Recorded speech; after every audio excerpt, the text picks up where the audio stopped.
Ladies and gentlemen, welcome back to the show. We're back with another one. Let me see if I can get a camera angle since we just film on the spot. Man, a lot going on today. So we're back. And today,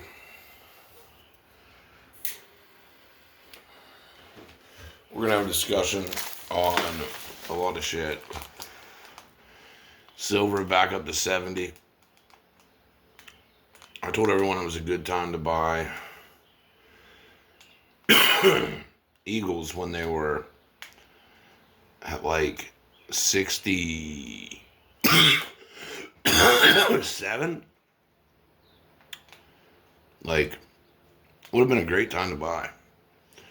And even right now, when you look at the silver chart, I want a lot of people to understand that if, you're waiting around for like the best time to buy,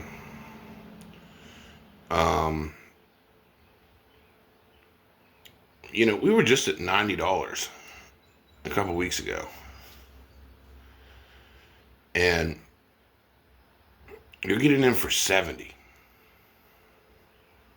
Even today, to this very day. In my opinion, it's a really good time to get in. I mean, people, watch all these investing channels for the best advice you can get. And, I mean, when you see silver's at 120, it was at 90 and everyone felt that was low. You could get in for 70 right now. Like, if you didn't get in already. Most of us have already gotten in. And it's kind of a point of like a little bit of frustration, maybe a little bit of happiness. Depends on how you look at it. But I'm still just happy to have the knowledge to be locked in, to hold real money, that I'm not holding large sums of like paper money, that most of my portfolio is in houses, cars, gold, silver, Pokemon. I mean, a little bit of everything. Not cash. Even though I just blew $500 in one day yesterday on fucking slots, dude. I knew I should have just went home and played video games. But it happens. I might be selling a Crown Zenith ETB and a Champions Path ETB, and man, have those climbed.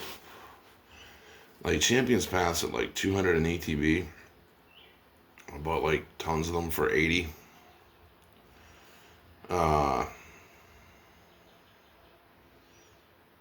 Just very interesting times. It's going to be interesting to see what happens in all these markets, but I can definitely say with the war situation, it's not looking good for America. Like, they've essentially like surrendered to Iraq. I mean,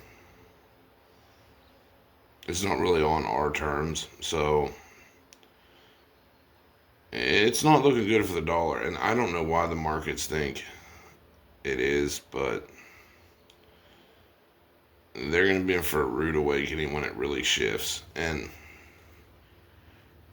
part of the market that I don't understand is, like, before all this chaos, silver was 120, gold was $5,600.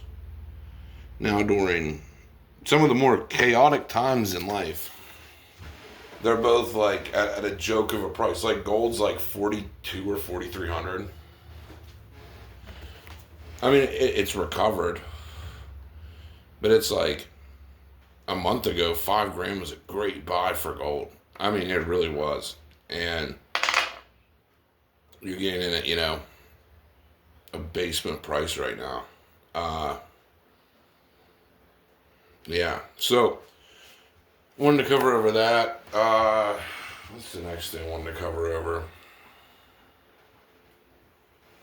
Oh yeah, people talking about having kids, like they're like, for the younger generations, are you planning to have children? And it's like, man, and everyone's like, I wonder why people don't want to have kids.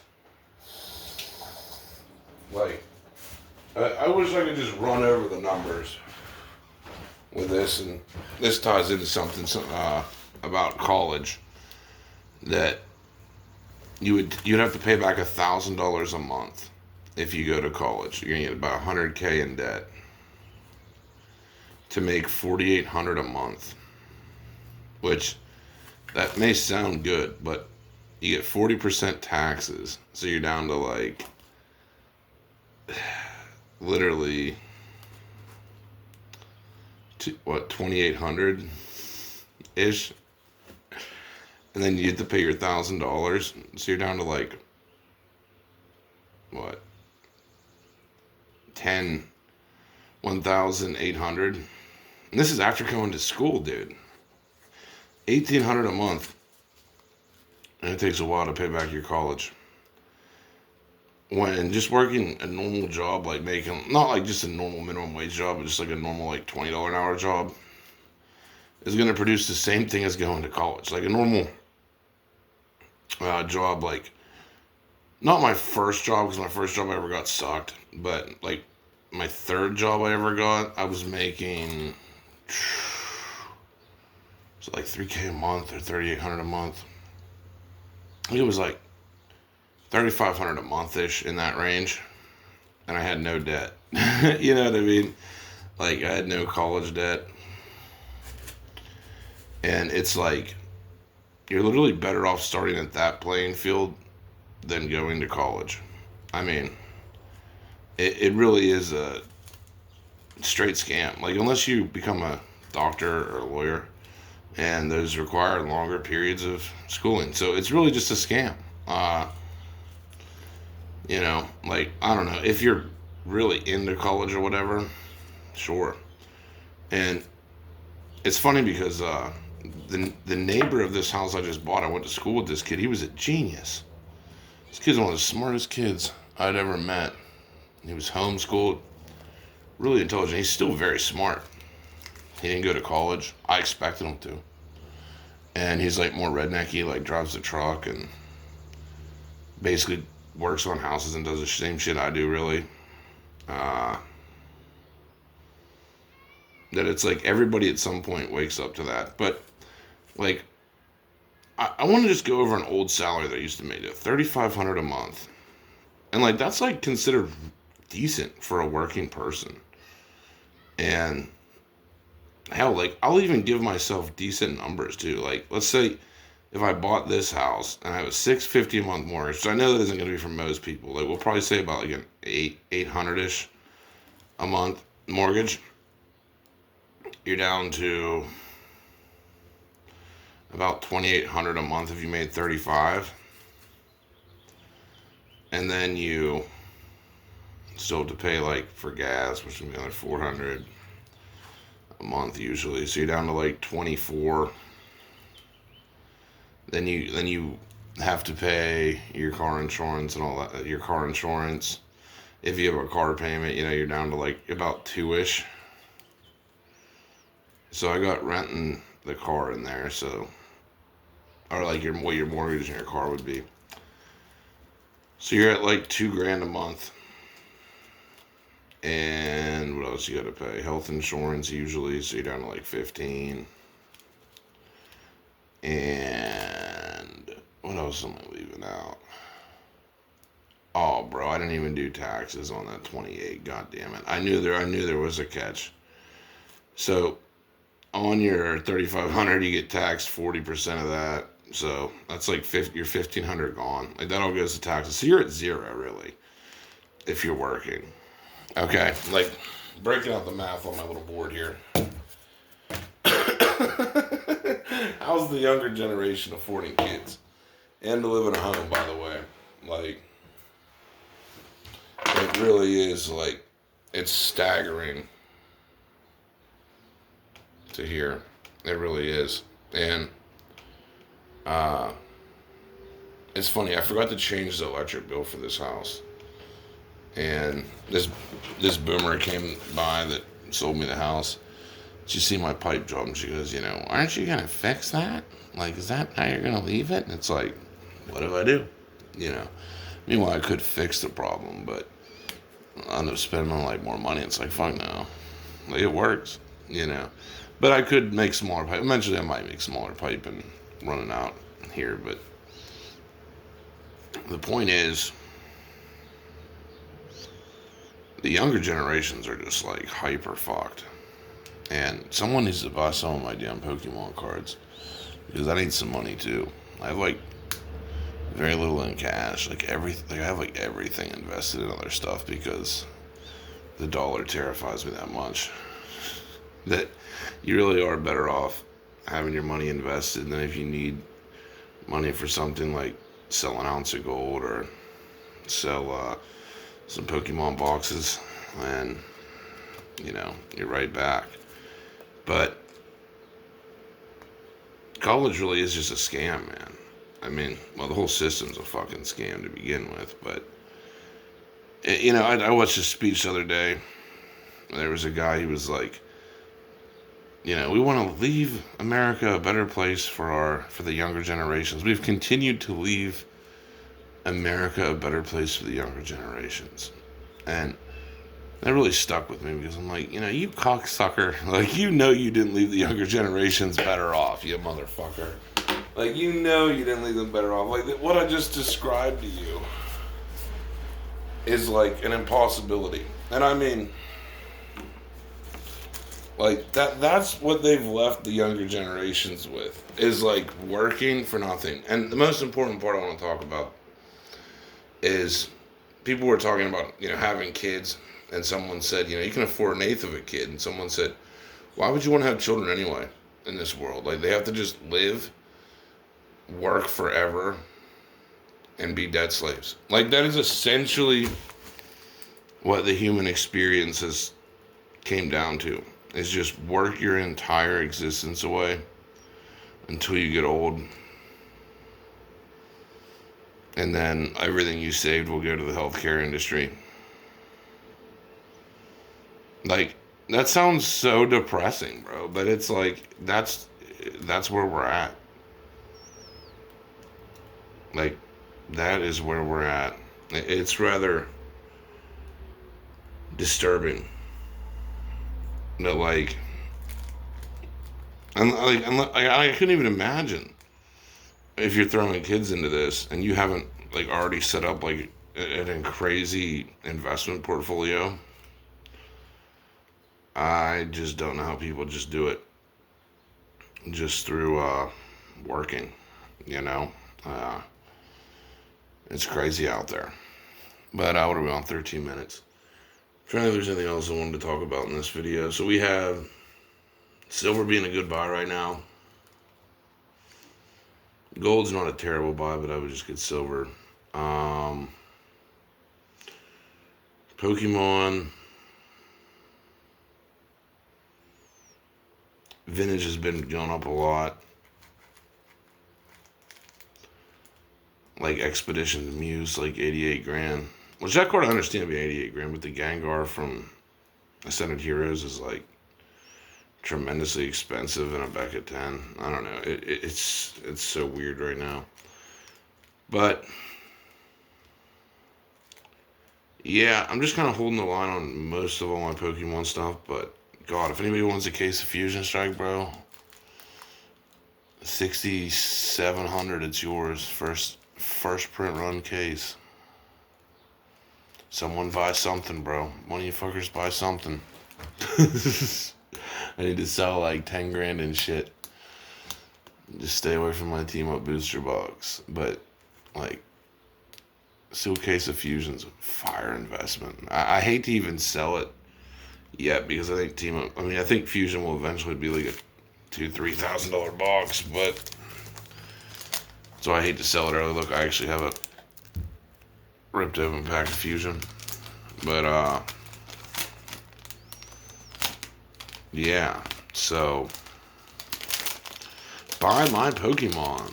No, I really don't care if anyone buys shit, but yeah. So that's about really all I wanted to cover. Holding up good, keeping everything moving, but yeah, I do eventually gotta sell like 10K in Pokemon to just have some freed up capital to just fucking blow partying and having a good time, you know? Because I'm not doing like a reverse mortgage or anything on my other house. Just eventually sell off one asset, a little bit of one asset, and have some extra money to just chill with. But yeah. So anyway, that's pretty much all I wanted to cover today. Not a whole lot going on, but at the same time, a whole lot going on. So we'll keep you guys posted on where the markets end up next week. And how long the market has left until the great collapse. I think Kevin Morris, they actually have a gif of Kevin Morris where he has a money fucking rocket launcher. Here's what I think will happen. I think Kevin Morris will get in. I think he'll print money like unbelievable. Trump's on his last, couple year or two left. They're just gonna print money to the moon. And it's going to cause the dollar to pretty much become worthless. And silver and gold should skyrocket. I don't see them doing any other move. Like, it's like, what else can you do? You know, it's like, I love what they say America's winning. It's like, dude, they're 40 trillion in debt. Plus trillions of other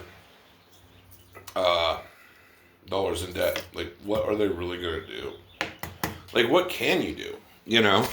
Besides print fucking large sums of money. That's like your only choice at this point.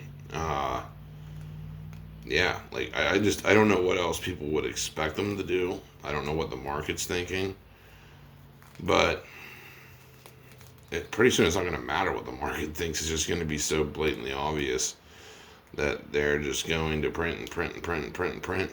Like, he had like 6 cash bazookas, and I'm like, yeah, that's pretty much what's probably going to happen. I don't know why this would surprise people. What it will do for Pokemon, I have no idea. Like, I was telling my friend this. He was talking about, dropping like 80K on a Mew card. And I'm like, dude, honestly, it's cool that it went up.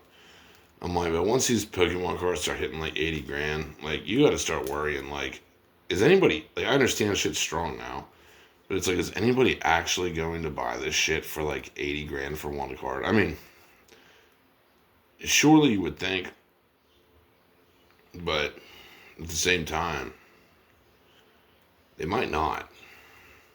And it's going to be a very limited class of people that can afford Pokemon. Hell, it's already sort of like that. So, yeah, like, either mass money printing will help Pokemon, because it'll take more dollars to buy like booster boxes, or it will drastically hurt it. And that's just kind of where we're at. But yeah, so someone buy some of my 151 UPCs, damn it. That's one thing I need to sell is on 151 UPCs. Fuck. Someone buy them. I have like so many of them. Someone buy like 1 or 2 of them. I'll give them to you for like $9.50, bro. Mint boxes too. All my 151 UPCs are mint. Anyway, that doesn't really matter. Like I said, I don't really care if anybody buys them or not. They'll eventually sell. But anyway, that's pretty much all I wanted to talk about. Yeah. So, buy all my Pokemon. Oh, I do want to talk about something about this. People that think that they can buy like sealed at 80%, it's like, bro, booster boxes you're not going to get for 80%. Like, that whole thing of like, because I've had certain people offer to buy my fusion cases at 80%, and I'm like, dude, like you're getting a real investment opportunity here, and people want to hit you at 80% because that's what happens at card shows. Blah blah blah blah. And it's like, no, people sell garbage product for 80%, like 3-pack blisters or something. You know, it's like Fusion Strike cases. Like my last Fusion Strike case. My first one I bought for 1,000. So okay, I understand people be like, oh, okay, do that for 80. But my second Fusion Strike case, I paid $4,000 and an evolving booster box. So I paid $6,800 for that case, and even that was a good deal because it's first print run.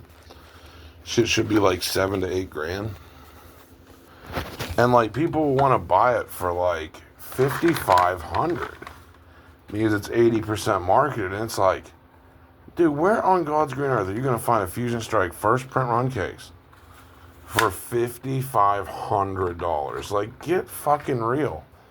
Like, even I couldn't find that, and I bought my second Fusion Strike case. Like, what was it? Like a year ago? You know what I mean? Like, I bought it a year ago when prices have went up since then. Like, I think I bought it a year ago when it was like 1,000 a box. Now it's like over 12. It's around 1,200 ish. If you want to offer 5,500, like, are you serious? Or like 5,800? Like, you want me to lose 1,000 on what I paid? Like, hell no. I'll just hold it, dude. You know.